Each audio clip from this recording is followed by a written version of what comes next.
আমি অন্তপুরের মেয়ে, চিনবে না আমাকে?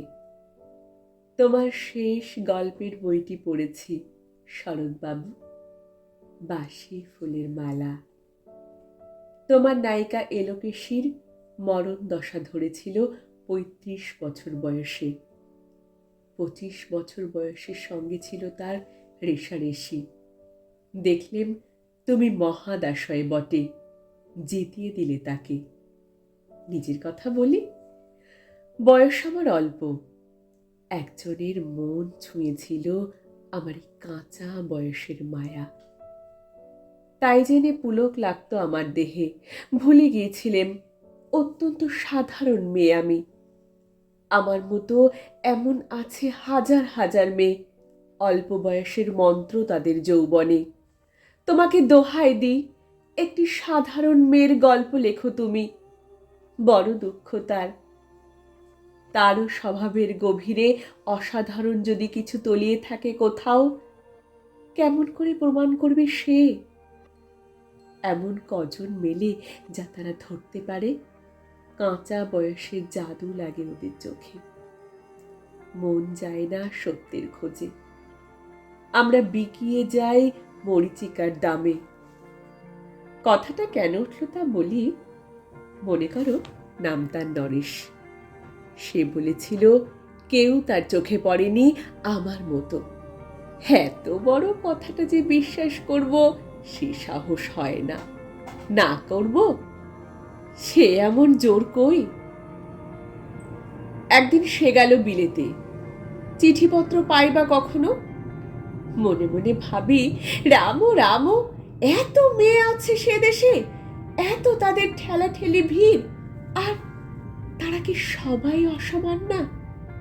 এত বুদ্ধি, এত উজ্জ্বলতা, আর তারা সবাইকে আবিষ্কার করেছে এক নরেশ সেনকে। স্বদেশে যার পরিচয়ে চাপা ছিল 10-এর মধ্যে। গেলমেলে চিঠিতে লিখেছে লিজির সঙ্গে গিয়েছিল সমুদ্রে নাইতে। বাঙালি কবির কবিতা কয়েক লাইন দিয়েছে তুলি।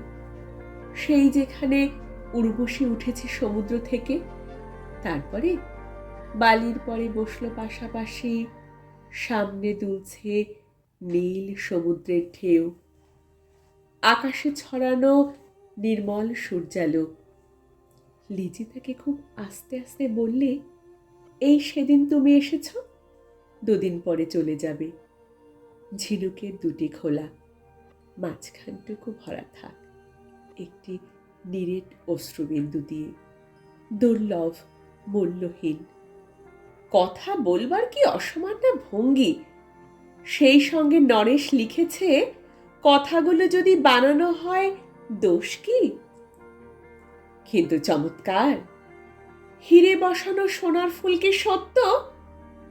তবুও কি সত্য নয়? বুঝতেই পারছ। একটা তুলনার সংকেত ওর চিঠিতে অদৃশ্য কাঁটার মতো আমার বুকের কাছে বিধিয়ে দিয়ে জানায়, আমি অত্যন্ত সাধারণ মেয়ে, মূল্যবানকে পুরো মূল্য দিই চকিয়ে।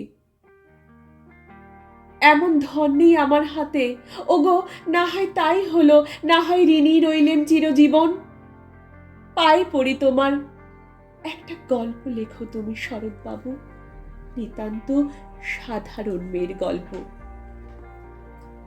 যে দুর্ভাগিনীকে দূরের থেকে পাল্লা দিতে হয় অত্যন্ত 5-7 জন অসামান্যার সঙ্গে, অর্থাৎ সপ্তরথিনীর মার। বুঝে নিয়েছি আমার কপাল ভেঙেছে, হার হয়েছে আমার। কিন্তু তুমি যার কথা লিখবে তাকে জিতিয়ে দিও আমার হয়ে। পড়তে পড়তে বুক যেন ওঠে ফুলে। ফুলচন্দন পড়ুক তোমার কলমের মুখে। নাম দিও মালতী, ওই নামটা আমার।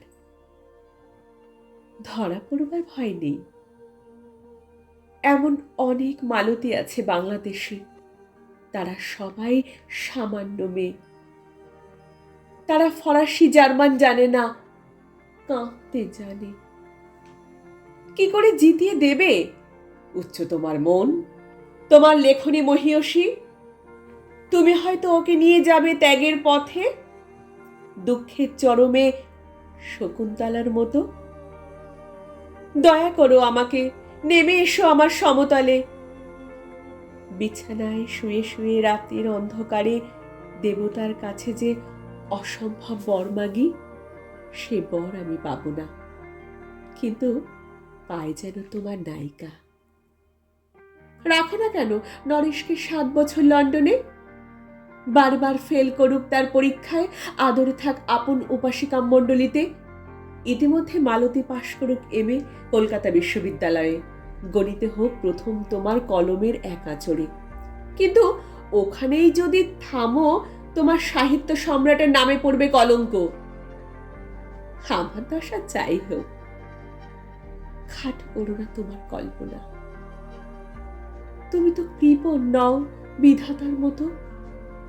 মেয়েটাকে দাও পাঠিয়ে ইউরোপে, সেখানে যারা জ্ঞানী, যারা বিদ্বান, যারা বীর, যারা কবি, যারা শিল্পী, যারা রাজা দল বেঁধে আসুক ওর চারদিকে, জ্যোতির্বিদের মতো আবিষ্কার করুক ওকে, শুধু বিদুষী বলে নয়, নারী বলে।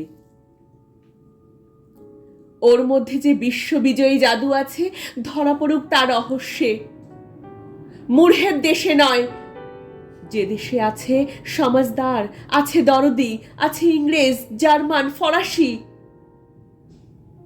মালতীর সম্মানের জন্য সভা ডাকা হোক না, বড় বড় নামজাদার সভা। মনে করা যাক সেখানে বর্ষণ হচ্ছে মুষলধারে চাটুবাক্য, মাঝখান দিয়ে সে চলেছে অবহেলায়। ঢেউয়ের উপর দিয়ে যেন পালের নৌকা, ওর চোখ দেখে তারা ওরা করছে কানাকানি। সবাই বলছে ভারতবর্ষের সজল মেঘ আর উজ্জ্বল রৌদ্র মিলেছে ওর মোহিনী দৃষ্টিতে। এইখানে জনান্তিকে বলে রাখি, সৃষ্টিকর্তার প্রসাদ সত্যিই আমার চোখে।